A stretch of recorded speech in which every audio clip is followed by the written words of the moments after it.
Thank you, Presiding Officer. To ask the Scottish Government what assessment it has made of the number of people who are not aware of a Do Not Resuscitate order being placed on their medical notes, including in relation to next of kin and power of attorney holders.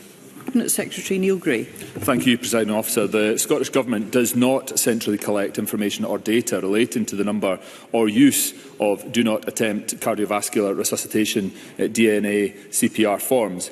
As with all other clinical treatments, decisions about CPR should be based on the individual clinical circumstances and wishes of the patient and recorded appropriately.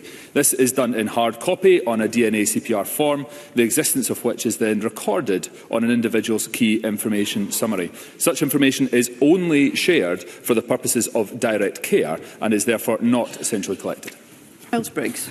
I thank the Cabinet Secretary for that answer and acknowledge the fact the Scottish Government are not collecting this information.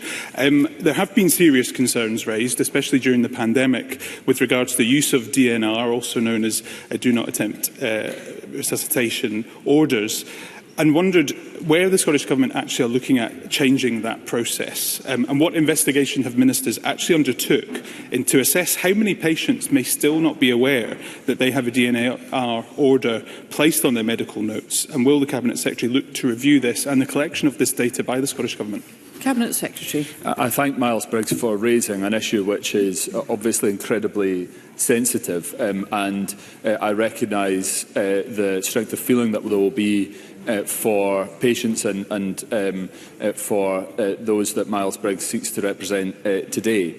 In 2016, the DNA CPR policy was reviewed to reflect feedback and changes in the UK-wide National Good Practice guidance from the British Medical Association, the Royal College of Nursing and the Resuscitation Council UK. Legal changes resulting from case law and specialist legal advice was provided as part of the formation of the policy, and the Scottish Government continually reviews best practice and advice relating to resuscitation. We are undertaking work to improve our electronic recording systems to allow us to provide more clarity on care planning at a local and national level, and recognising the sensitivity here, if there is further discussion that would be helpful for Miles Briggs in a more private space, I'd be happy to facilitate that.